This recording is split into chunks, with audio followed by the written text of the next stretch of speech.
Shalom, Pai seja convosco, que a boa mão do Senhor esteja estendida sobre a sua vida nesse dia.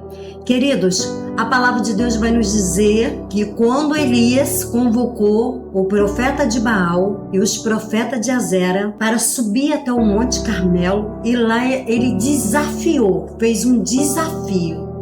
E ali naquele momento ali, quando ele desafiou ali os profetas de Baal, fizeram 2 altares, um para Baal e outro para Deus. E a palavra de Deus diz que os profetas de Baal, considerado como o Deus do fogo, eles começaram a se cortar, se rasgar e a clamar para Baal, e Baal não fez nada. Elias simplesmente falou: para tudo, é 3 horas da tarde, é a hora do sacrifício no templo em Jerusalém, e Elias falou: para, porque agora é a minha vez. É interessante porque a palavra de Deus vai dizer que há 3 anos e meio não tinha água, não havia água. E a palavra de Deus diz que Elias, quando ele mandou parar tudo, ele fez um altar. A primeira coisa que nós precisamos aprender na nossa vida é preparar altares. Altares de jejum, oração, consagração, perseverança e não desistir nunca de buscar ao Senhor. Gente, naquele momento aconteceu um milagre. Foi extraordinário o que aconteceu. Porque diz a palavra de Deus que Elias pegou, fez uma vala e ali ele encheu de água. Da onde veio essa água? Enviada por Deus. Porque Deus é Jeová Jireh, o Deus da providência. É Jeová Rafá, é o Deus que cura. É o Elohim, o Todo-Poderoso. Então, queridos, todo poder vem do alto, vem de Deus. Foi assustador o que aconteceu, porque eles clamaram tanto tempo e Baal não respondeu. Mas quando Elias arrumou o altar e clamou a Deus, o milagre aconteceu. O Deus do fogo, da água, da terra, do universo, que se chama Jesus de Nazaré, o Todo-Poderoso, o Elohim, desceu fogo do céu, consumiu todo o holocausto. E aí Elias falou assim: agora vocês viram quem é Deus e quem é Baal? Vocês não se desviaram? Não largaram a Deus por causa de Baal? E agora me diga vocês, quem é Deus e quem é Baal? O povo naquela hora se voltou para Elias e desceram com os profetas de Baal e de Azera e na beira de um rio.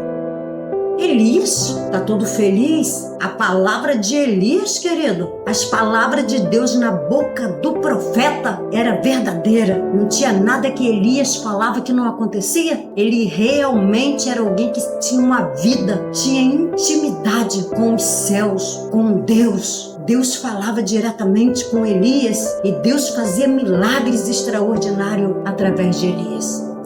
E aí Elias vai dizer para cá: vai vir chuva, e não é pouca não, vai vir muita chuva aí. Mas não é que Elias olha para o mar e não tem sinal nenhum de chuva? O céu tá azul, o céu tá limpinho e o milagre não aconteceu. Queridos, a chuva que Elias falou que ia descer, não desceu.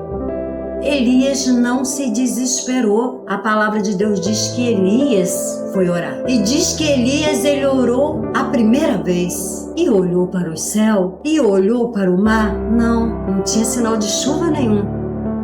Querido, muitas vezes nós vamos passar por momentos que nós vamos orar, nós vamos buscar, nós vamos rasgar os nossos corações e Deus não vai responder. A resposta de Deus vai ser o silêncio, mas o segredo é perseverar diante de Deus, porque um coração contrito não resistirá, ó Deus.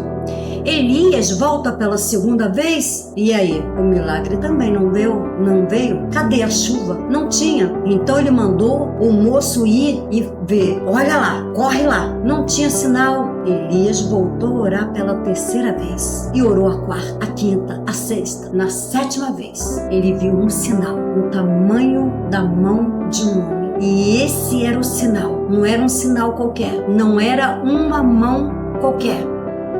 Queridos, eu não sei o que você está vivendo ou passando nesse dia, mas haverá um sinal da parte de Deus, que Deus é com você e que Deus não te abandonou. É só um momento de silêncio, é só um momento que você tem que passar avançar. Não é murmurando, orando. Não tem sinal, mas continua orando. O milagre não vem, mas continua orando. A porta não abre, continua orando.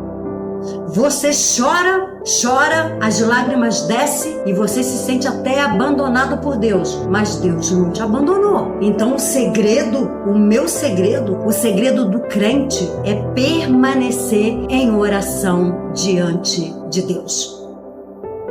Havia o sinal no tamanho da mão do homem. E essa era a mão de Deus. Desceu chuva na terra, e a terra que estava seca há 3 anos e meio, aonde o povo, os gado, as plantações estavam perecendo. O povo já não tinha mais o que comer e nem o que beber. O povo estava perecendo, sofrendo, mas havia um sinal no tamanho da mão de um homem. E a chuva veio sobre a terra e regou a terra. E a terra, querido, voltou a germinar. As sementes voltaram a germinar. As plantas começaram a crescer. E as árvores deu novamente o seu fruto. Porque há um tempo determinado por Deus.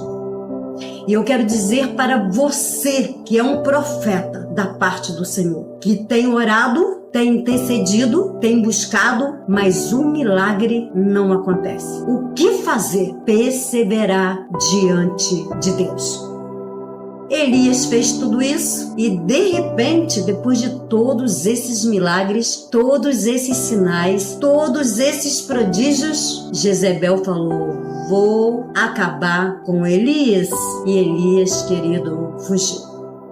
Às vezes, a gente se dá uma importância tão grande, né? Se não for eu que estiver na frente daquela obra ali, ela não vai. Se não for eu, Deus nem se manifesta naquele lugar, queridos.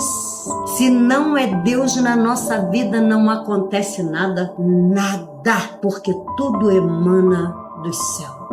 Tudo vem de Deus, tudo vem por Deus. Você não tem poder nenhum, o poder está na mão de Deus. E nós precisamos entender e compreender isso. Se sentiu muito importante? Só sobrou eu de profeta? Ah não, eu vou fugir, eu vou me esconder. Jezabel falou que vai me matar. E aí, queridos, Deus se apresenta para ele e diz: tadinho de você, Elias.